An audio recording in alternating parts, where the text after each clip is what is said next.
Roland Giraud avoue enfin ce que l'on soupçonnait de la plus grande tristesse de sa vie, son amour et son mariage. Que nous disent les faits concernant sa santé et son épouse sur la tristesse qui l'habite? Roland Giraud, né le 14 février 1942 à Rabat, alors sous le protectorat français au Maroc, a toujours été apprécié du public pour son humour et son regard malicieux, même si, au fond de lui, il est empli de pertes inexprimées. Sa vie, bien que répartie entre la scène et l'écran, n'a jamais semblé cesser de se débattre entre la tristesse personnelle et les projecteurs extérieurs. Il a épousé Maïke Jansen, une talentueuse actrice néerlandaise, en 1966, qui fut non seulement sa compagne de toujours, mais aussi sa collaboratrice artistique bien aimée. Ils eurent une fille unique, Géraldine, née en 1968, talentueuse et charmante, mais le destin fut trop cruel lorsqu'elle fut assassinée à seulement 36 ans en 2004, plongeant Roland et Maïke dans l'abîme d'une souffrance éternelle. La musique et l'art, il semble que ce soit ce qui fait vivre Roland. Après avoir rejoint la troupe Coluche dans les années 1970, puis connu le succès au cinéma avec des films comme « 3 hommes et un couffin » ou « Papy fait de la résistance », il devint un personnage incontournable d'une comédie légère mais émouvante. Cependant, même célèbre, il portait toujours le fardeau d'être un père ayant perdu un enfant et un mari sur le point d'en perdre un autre.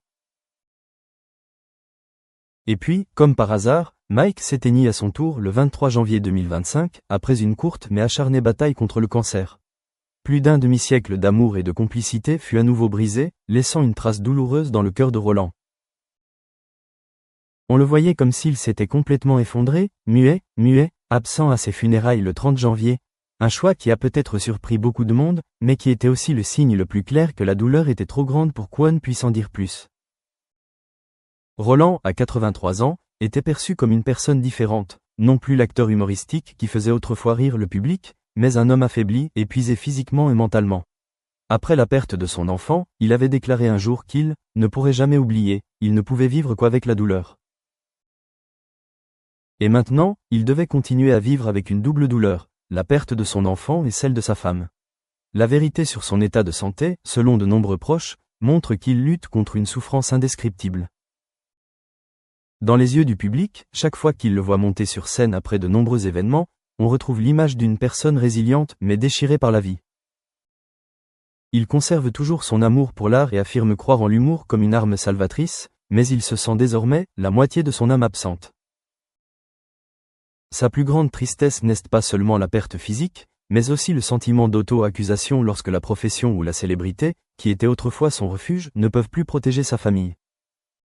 Même dans son état d'extrême tristesse, Roland gardait une faible lueur de foi. Les morts continuaient de vivre dans son cœur et, à sa manière, il pouvait encore aimer et se souvenir d'eux.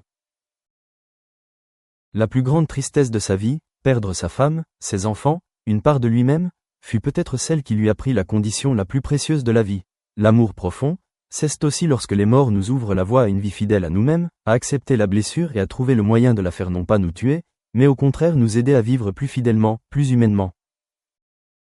Après ces pertes, Roland Giraud semblait entrer dans une nouvelle phase de sa vie, où les projecteurs n'étaient plus le centre, mais seulement un fragment d'un long souvenir. Il acceptait moins de propositions de films et refusait de nombreux scénarios, ne se sentant plus assez d'énergie pour se transformer en personnage. La fatigue ne venait pas seulement de l'âge, mais aussi de blessures mentales qui duraient depuis de nombreuses années. Chaque évocation semblait aggraver une blessure jamais cicatrisée.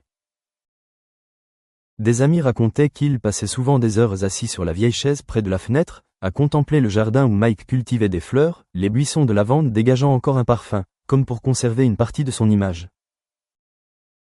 Il trouvait un peu de paix en réorganisant des souvenirs, photos de famille, lettres manuscrites, vieux billets de théâtre, et laissait parfois couler ses larmes en apercevant le sourire de sa fille sur une photo d'enfance. Roland n'a pas peur d'admettre que certaines nuits, il rêve de sa femme et de son enfant assis ensemble à table, comme avant. À son réveil, le vide qui l'entoure le serre à la fois et le réconforte, car il a toujours cette image en tête. Concernant sa santé, ses 83 ans lui imposent de nombreuses contraintes. Les longs voyages sont presque terminés et les rencontres avec ses amis sont également plus rares. Cependant, il conserve certaines vieilles habitudes. Lire le scénario chaque matin, même lorsqu'il ne joue pas, écouter la musique qu'il appréciait avec Maïke, et parfois écrire quelques pages de son journal intime pour garder l'esprit clair. Il croit que c'est un moyen de ne pas se perdre, de ne pas laisser ses souvenirs s'effacer avec le temps ou la maladie. Ce qui le tourmente le plus n'est peut-être pas ce qu'il a perdu, mais le sentiment d'impuissance face à l'impossibilité de changer son destin. Pourtant, Roland ne laisse pas l'amertume l'envahir. Il s'efforçait de faire de ces dernières années un moment de recueillement, de réflexion sur le passé et de préservation de l'amour qui lui restait. Cet amour ne consistait plus à se tenir la main ou à discuter longuement, mais à être présent dans chaque petit détail de la vie. Le parfum de lavande dans le vent, les rires résonnant dans sa mémoire, ou la lumière dorée qui éclairait la pièce en fin d'après-midi. Roland Giraud comprenait que la plus grande tristesse de sa vie ne disparaîtrait jamais. Mais au lieu de chercher à l'oublier, il a choisi de vivre avec, laissant la tristesse s'inscrire dans son histoire, devenir partie intégrante de lui-même. Et c'est peut-être ce qui lui permet, même au crépuscule de sa vie, de conserver la chaleur de son regard, la profondeur de chaque mot, comme la preuve que le véritable amour peut transcender la mort et le temps. Quiconque a côtoyé Roland Giraud durant cette période peut clairement ressentir le changement qui s'est opéré en lui. Auparavant, il était le sujet de plaisanterie, celui qui cherchait toujours à mettre les autres à l'aise. Maintenant, il parle moins, écoute davantage, mais lorsqu'il prend la parole, chaque mot est chargé du poids de l'expérience et de la perte. Son regard, lorsqu'il évoque Mike et Géraldine, n'est plus la lueur vive d'un souvenir joyeux, mais une lueur triste, comme s'il craignait qu'à force de parler, leurs images disparaissent. Il a toujours eu l'habitude de se promener tôt le matin, souvent seul ou avec un ami proche. Les pas lents sur le chemin pavé, le chant des oiseaux mêlé au bruit du vent lui donnent l'impression de parler à ses proches disparus.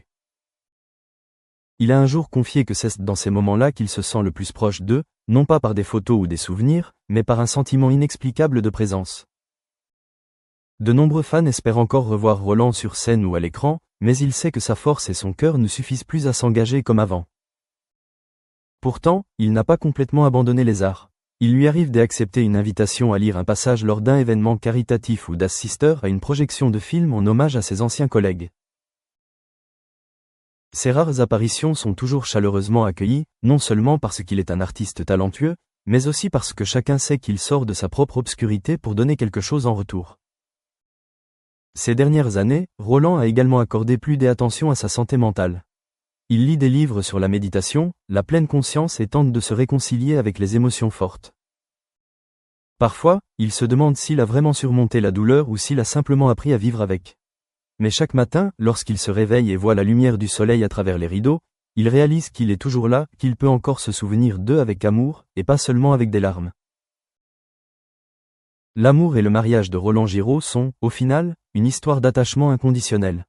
Mike n'est pas seulement son épouse, mais aussi sa collègue, sa confidente, celle qui comprend les hauts et les bas de sa vie.